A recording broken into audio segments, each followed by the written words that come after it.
অপরাধী ও বিশৃঙ্খলাকারীদের বিরুদ্ধে আইনি ব্যবস্থা গ্রহণের জন্য বলা হলেও প্রশাসন নির্বিকার থাকছে। আমরা অনেককেই বলছি, টেলিফোন করে বলছি যে এই, এবং তারা বিএনপির নাম ভাঙিয়ে কাজ করছে, কিন্তু আমরা পুলিশ প্রশাসন বা প্রশাসনের কাউকে বললে পরে তারা নানা অজুহাত দিয়ে সেটাকে ডাইভার্ট করার চেষ্টা করছে। এর কারণ কি আমরা বুঝতে পারছি না। দুষ্কৃতিকারীদের বিরুদ্ধে আইনি ব্যবস্থা গ্রহণের জন্য দল থেকে প্রশাসনের সাথে যোগাযোগ করা হলেও প্রশাসন কোনো সহযোগিতা করছে না।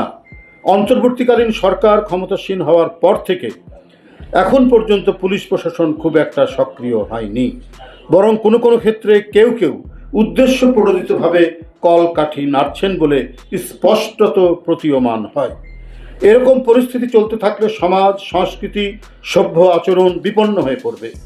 প্রশাসনিক এই নিষ্ক্রিয়তার কারণে জনগণের এখন জীবন মরণের প্রশ্ন। গণতন্ত্রের স্থায়ী পুনরুজ্জীবন ও ঐতিহাসিক সার্থকতা নির্ভর করছে রাষ্ট্র ও সমাজে শান্তি ও স্থিতির উপর। আর এক্ষেত্রে দক্ষ প্রশাসন অতীব জরুরি। কিন্তু আওয়ামী আমলের কালো টাকা ও তাদের দোসরদের আন্ডারগ্রাউন্ড তৎপরতার কারণে দুষ্কৃতিকারীরা আশকারা পাচ্ছে এবং সমাজে নৈরাজ্য তৈরির সম্ভাবনা সৃষ্টির আলামত দেখা যাচ্ছে, যেটার আমরা ঘোর বিরোধী। আমরা বারবার এই বিষয়গুলি তুলে ধরেছি আপনাদের মাধ্যমে, কিন্তু প্রশাসন এ ব্যাপারে শক্ত ভূমিকা রাখবে, তারা সেটি রাখছে না। এই ধরি মাছ না ছুঁই পানির মতো তাদের আচরণ।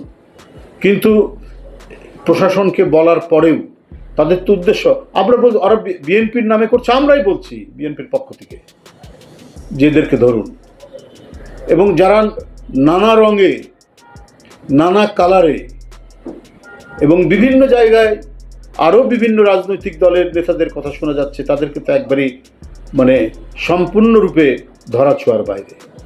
তো এটা কি হতে পারে? একটি রাজনৈতিক দলের একটি কর্মী সভার মধ্যে পুলিশ কর্মকর্তা পোশাক পরে বক্তৃতা করছে, এটা আওয়ামী লীগের আমলে এটা সম্ভব। এখন কি করে এটা সম্ভব? এই ঢাকা মহানগরীতে এই ঘটনা ঘটেছে। এটা হতে পারে? একটা পুলিশ অফিসার, একজন প্রশাসনিক কর্মকর্তা, সে ছাত্র জীবনে যে কোনো ছাত্র সংগঠন করতে পারে, তার রাজনৈতিক আদর্শ থাকতে পারে, কিন্তু তার কর্তব্য বাস্তবায়নের সময় সে কখনোই তার রাজনৈতিক ইচ্ছা এবং আদর্শের কথা প্রতিফলন করবে না। ইউনিফর্ম পরে বললাম তো সেটা। তো এখন কেন এটা তো আমরা দেখেছি মুজিব কোট পরে এসপিকে বক্তৃতা করতে আওয়ামী লীগের আমলে। তো এখন কেন সেই অবস্থা? আরেকটি ভিন্ন একটি সংগঠন, এটা তো সম্পূর্ণরূপে চাকরি বিধির পরিপন্থী। এই যে নিজেকে জাহির করা, আমি অমুক দলের লোক। আজকে একটি পরিবর্তন ঘটেছে, একটা দানবীয় সরকার পতন হয়েছে। এখন তো আইনের শাসন। আইনের শাসন মানে যারা আইন প্রয়োগকারী সংস্থা, যারা প্রশাসনিক ব্যক্তি, তারা নিরপেক্ষ আচরণ করবে, তারা যথার্থ আচরণ করবে, যাতে সমাজের কোনো মানুষ আইনের আশ্রয় নিতে গিয়ে বঞ্চিত না হয়, রাজনৈতিক কারণে সে যাতে কোনোভাবেই বঞ্চিত না হয়। সেটাই তো হচ্ছে আইনের শাসন। সেটা না নিয়ে ইউনিফর্ম পরা পুলিশ যদি একটি রাজনৈতিক দলের কর্মী সভায় বক্তৃতা করে, তো এটা তো বিপজ্জনক। এটাই তো নৈরাজ্য ধেয়ে আসার সম্ভাবনা রয়েছে। কালো টাকা এবং গোপন অপতৎপরতার প্রভাবে মব কালচারের নামে সমাজে বিশৃঙ্খলার চেষ্টা চলছে। আবার অন্যদিকে অত্যন্ত পরিকল্পিতভাবে প্রযুক্তি ব্যবহার করে স্বার্থান্বেষী মহল বিএনপির নামে সামাজিক যোগাযোগ মাধ্যমে নানা অপপ্রচার চালাচ্ছে। এই পরিকল্পিত অপপ্রচার, অপতৎপরতা কৃত্রিমভাবে তৈরি সামাজিক অশান্তি ও গণতন্ত্রের পথ চলাকে বাধাগ্রস্ত করা এবং নির্বাচন পেছানোর সুদূর প্রসারী পরিকল্পনা বলে জনগণ মনে করে।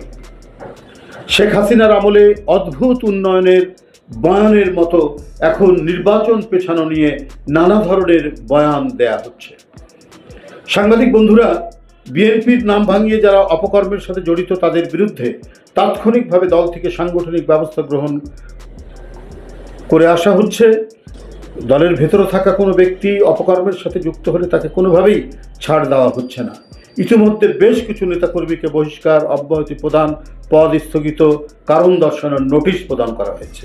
আমরা লক্ষ্য করেছি দলের পক্ষ থেকে এহেন চলমান সাংগঠনিক ব্যবস্থার বিষয়ে গণমাধ্যমে খুব একটা উল্লেখ করা হয়নি। উপরন্তু আইন শৃঙ্খলা বাহিনীর ঢিলেঢালা ভূমিকা রহস্যজনক।